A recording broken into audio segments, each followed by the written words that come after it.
Hello learners, welcome to साक्षीज वेद्य साधना। तो मैं हाजिर हूँ एक और वीडियो लेक्चर के साथ जिसमें हम करेंगे क्लास 9 साइंस का chapter 1 matter in our surroundings का पार्ट 3। अगर आपने पहले के पार्ट 1 और पार्ट 2 नहीं देखे हैं तो प्लेलिस्ट चेक करिए और जाके वहाँ भी विजिट करिए। सो आपको ईजी रहेगा इस पार्ट को समझने के लिए। तो अब हम पढ़ने वाले हैं particles of matter attract each other. तो इसको समझने के लिए हम करेंगे 3 एक्टिविटी और एक्टिविटीज के थ्रू हम समझेंगे इस पॉइंट को क्लियरली। तो पहली एक्टिविटी है एक्टिविटी 1.6। तो चलिए स्टार्ट करते हैं यहाँ से। Play this game in the field, make 4 groups and form human chains as suggested. तो हमें ह्यूमन चेन्स बनानी है जैसा कि बोला गया है। The first group should hold each other from the back and lock arms like Idu Mishmi dancers figure 1.3। तो जो हम पहला ग्रुप बनाएंगे वो सेम इसी तरीके से बनाएंगे जो कि आपको ये यहाँ देखने को मिल रहा है। इस तरीके से हम पहला ग्रुप बनाएंगे। जैसे इन्होंने पीछे से अब हाथों को कमर पे से ले जाके लॉक कर रखा है दूसरे की, इस तरीके से। Second group, The second group should hold hands to form a human change। जो दूसरा हम ग्रुप बनाएंगे इन्हीं गर्ल्स का, उसमें ये लोग कैसे होंगे, हाथ पकड़े होंगे कुछ इस प्रकार। The third group should form a chain by touching each other with only their fingertips। और बाद में जो हम ग्रुप बनाएंगे उसमें ये कुछ इस तरीके से जो आपको पिक्चर में दिखाई दे रहा है, फिंगर टिप्स को ज्वाइन करेंगे। Now the fourth group of students should run around and try to break the 3 human chains one by one into as many small groups as possible। अब हम क्या करेंगे, एक और फोर्थ ग्रुप बनाएंगे और उसको बोलेंगे कि आप ट्राई करो ये जो 3 ग्रुप्स हैं, इस ये वाला जिसमें लॉक करा हुआ है, इसमें जिसमें हाथ पकड़े हैं, और ये फिंगर टिप्स वाला, इनमें से आपको क्या करना है, तोड़ना है। फोर्थ ग्रुप को, इन ग्रुप्स को तोड़ के देखना है। फिर which group was the easiest to break। और फोर्थ ग्रुप आपको ये बताना है कि इनमें से, इन तीनों में से ये A है, ये B है और ये वाला है C। तो इनमें से easiest कौन सा होगा तोड़ने में। And if we consider each student as a particle of matter, then which group the particles held each other with the maximum force।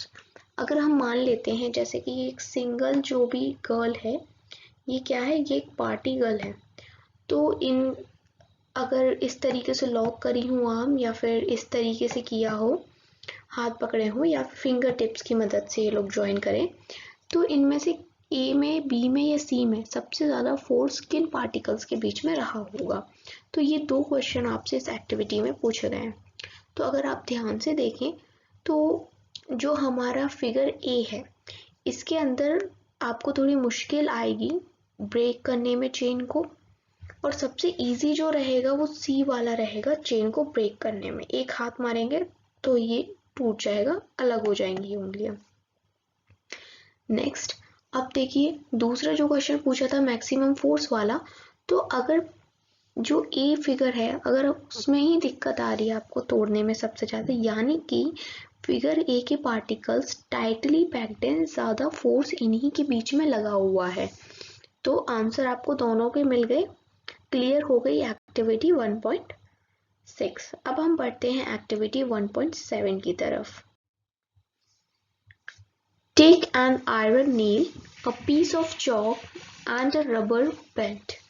आपको 3 चीज लेनी है, आयरन नेल यानी कि कील लेनी है, आपको चौक का टुकड़ा लेना है एक, और रबर बैंड लेना है जो आमतौर पे लड़कियां बालों में लगा लेती हैं, या फिर वो रबर बैंड जो नॉर्मली आप जब डेयरी शॉप पे जाते हैं, दही वगैरह जब आप लेते हैं तो एक पॉलिथीन में बांध के जो देते हैं, वो उस टाइप का रबर बैंड आपको लेना है।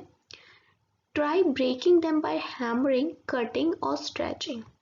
अब हमें इन तीनों चीज़ों को तोड़ना है बाय हैमरिंग, मतलब हैमरिंग मतलब हथौड़े की मदद से, हैमर मीन्स होता है हथौड़ा। या फिर कट करके या फिर स्ट्रेच करके, स्ट्रेचिंग, खींच के।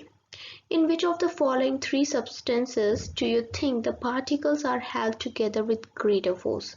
तो अब इन तीनों में से आप क्या बोलेंगे कि किस चीज में ज्यादा फोर्स है उसके पार्टिकल्स के बीच में?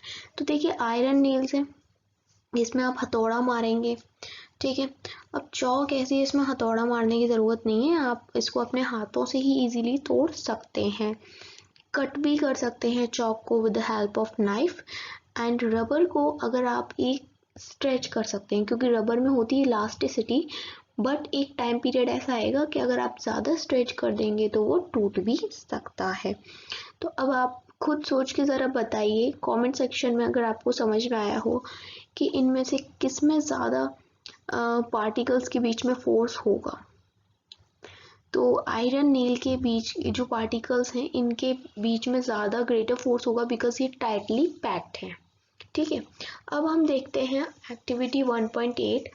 इसमें क्या है, take some water in a container, try cutting the surface of water with your fingers.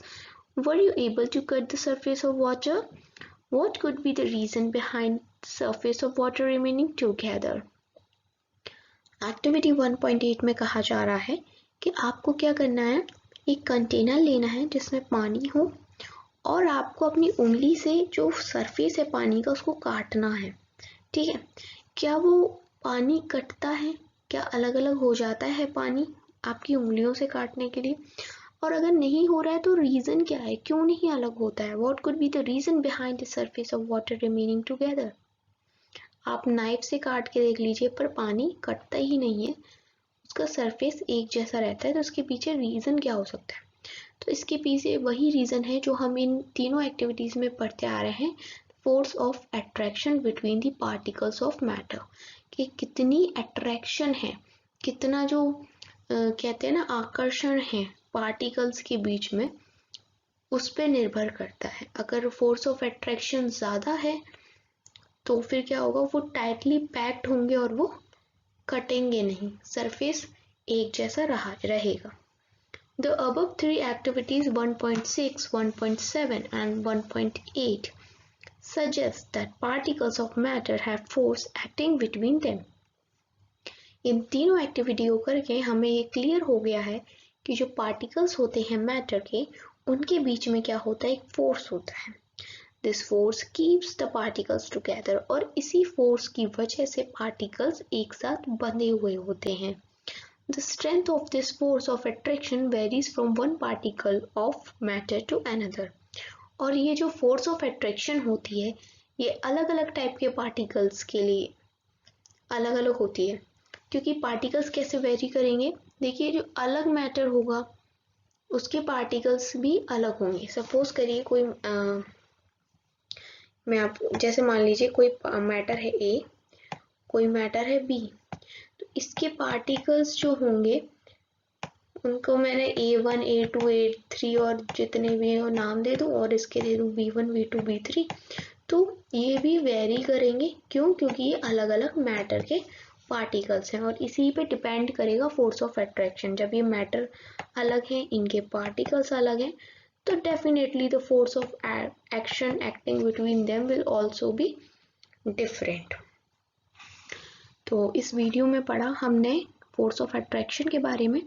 Next video के में पढ़ेंगे हम, जो थोड़ा लॉन्ग होगा, स्टेट्स ऑफ मैटर के बारे में, सॉलिड लिक्विड गैस के बारे में हम पढ़ेंगे आगे की वीडियो में।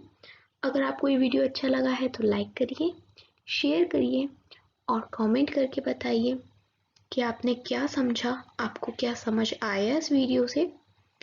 और अपने दोस्तों में मेरी वीडियो को शेयर करिए ताकि उनको भी ये चीज़ें पता चलें। यहाँ पर देखिए मैं आपको चैप्टर के साथ साथ एक्टिविटी भी क्लियर करवा रही हूँ। हर चीज़ आपको एक ही वीडियो में इस तरीके से दे रही हूँ, पूरा अपनी कोशिश कर रही हूँ कि आपको अच्छे से अच्छा कंटेंट दूँ। तो आप भी मेरे को मोटिवेशन के लिए लाइक करिए और सब्सक्राइब करिए मेरे चैनल को। नोटिफिकेशन मिले आपको हर वीडियो की, उसके लिए आप बेल आइकन दबाइए और अपने जो व्यूज़ हैं आपके उनको ज़रूर बताया करिए कमेंट सेक्शन में, ताकि मुझे पता पड़े, और एकदम सच्चाई के साथ मुझे बताया करिए कि आपको क्या समझ में आया, कैसा। ठीक है। Thanks for watching Sakshi's Vidya Sadhana.